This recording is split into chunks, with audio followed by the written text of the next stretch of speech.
Good morning, I am Cameron Cox. And I am Mallory Maxwell. Today on the February 13th edition of the WIN News, we will have a feature on diseases, as well as a spotlight on the animation class.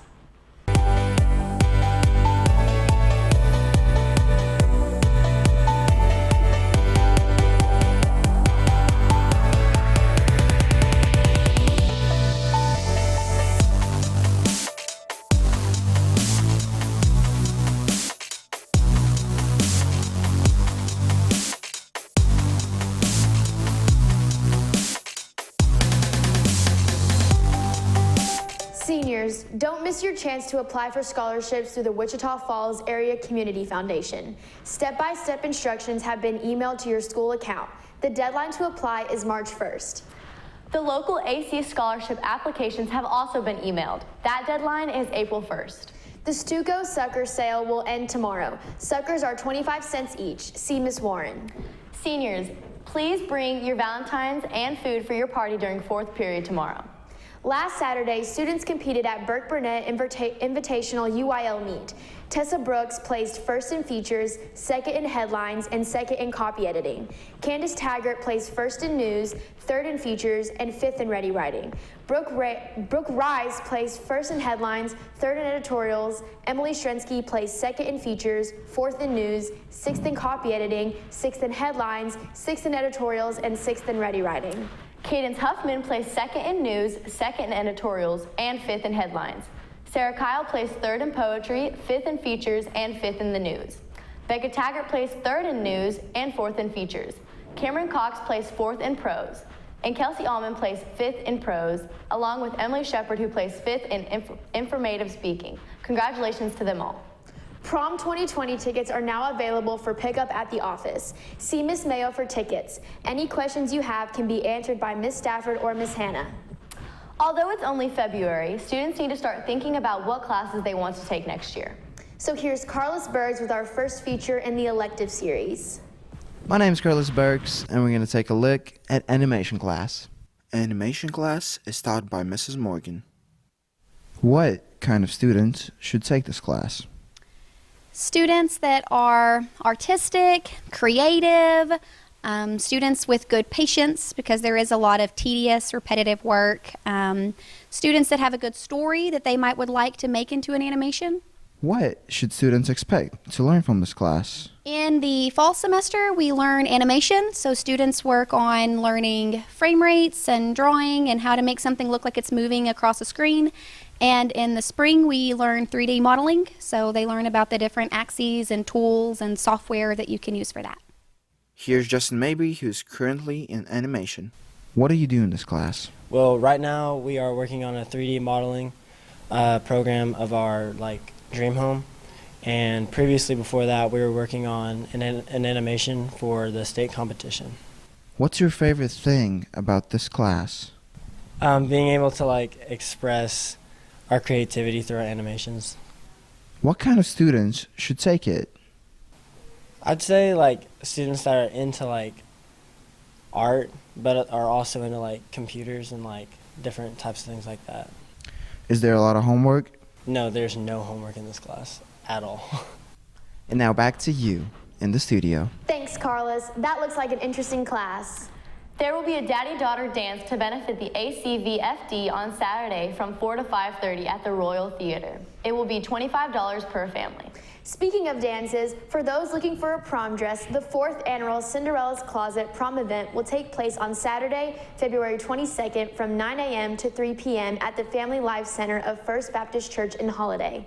Cinderella's Closet's mission is to ensure that all girls have access to free formal wear on their prom or other formal events. The closet currently has over 2,000 gowns. Students, be sure to do your RTI attendance every day during 6th period. Not doing it will result in summer school, so make sure you get it done. Now here's Colton Canada with current events. Hello, I'm here with your world news and current events in politics. The impeachment trial ended last week, and President Donald Trump was acquitted. The vote was 47 Democrats for impeachment to 53 Republicans against it. A new outbreak of the coronavirus has been confirmed at Electra ISD. However, it is not the same virus that has been sweeping the globe and infecting thousands. There are still no confirmed cases of the COVID-19 virus in Texas. They are tackling every precaution that can be done to make sure schools stay safe and clean. Former Empire star Jussie Smollett has been indicted by a grand jury on 6 accounts of false reports in the connection to the actor's claim last January that he was a victim of a racist and homophobic attack near his Chicago apartment. Police eventually concluded that Smollett had orchestrated the attack himself to boost his publicity, and he also paid 2 acquaintances to help him set it up. Now, with the 92nd Academy Awards ceremony on Sunday, Joaquin Phoenix winning as the Joker for actor in the leading role. Brad Pitt won the award for actor in a supporting role, Once Upon a Time in Hollywood. Best actress in a leading role was Renee Zellweger for the film Judy. Best actress in supporting role was Laura Dern for the film Marriage Story. The best animated feature film was Toy Story 4, and 1917 received the award for best cinematography. Now back to Mallory and Cameron. Thanks, Cheeto.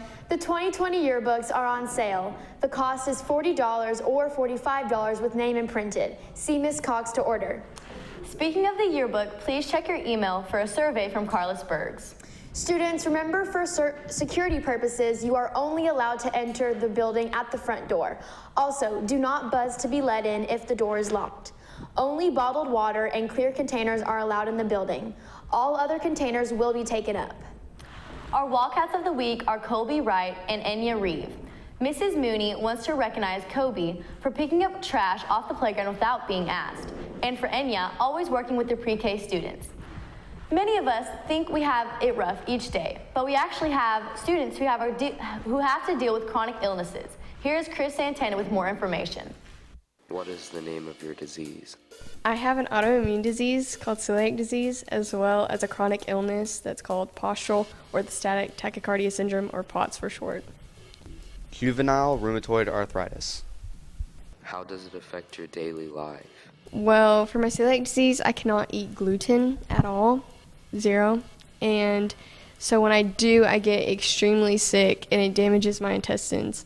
So like when my friends want to go out and get pizza or something, I kind of feel like a burden almost because I can't do those things with them. And for my POTS, it's really hard to do things like athletics beyond the heat because my nervous system is messed up. So when I'm cold, I'll sweat or something like that. And so working out is extremely hard. Even going up the stairs is hard sometimes. Well, since it is an autoimmune disease, which means that it affects my immune system is normally very hyperactive, meaning it will literally attack itself because it has nothing better to do. So the medicines I take basically kills my immune system and makes it to where I don't have an immune system at all. It kills it. Is it curable? Not yet, no. No, it is not. Neither of them are. For my celiac disease, I just can't eat gluten, and so it's just kind of something I have to deal with. And for my POTS, there's nothing you can really do to help except maybe lay horizontally so the blood can get back to my brain, I guess. Thanks, Chris. That would be rough. Now here's John Mactoff with the sports. Last Saturday, Archer City hosted our annual powerlifting meet. In their respective weight classes, Victoria Rader placed first, Delaney Hanna first, Maddie Lopez second, Bailey Grant second, and for the boys, Dominic Thomas placed first, Zane Miracle first, Chris Allen fourth, and Jacob Wadley fifth. Coach Tim Pope said they all did very well and set new personal records. The boys basketball team will have their last home game tomorrow. The JV will begin at 5, and seniors will be recognized before the varsity game. The Lady Cats are district co-champs and will play daily on at 7:30 Tuesday in Mineral Wells for the Bi-District Championship. Also, congratulations to Cade Dagley and Dylan Briggs for being named TSWA Second Team All-State. The honors just keep on coming in for these boys. If you see them, please let them know how proud of them you are. Good luck to all the Wildcats and Lady Cats. Thanks, and that's it for this edition of the Win News. Have a happy Valentine's Day tomorrow.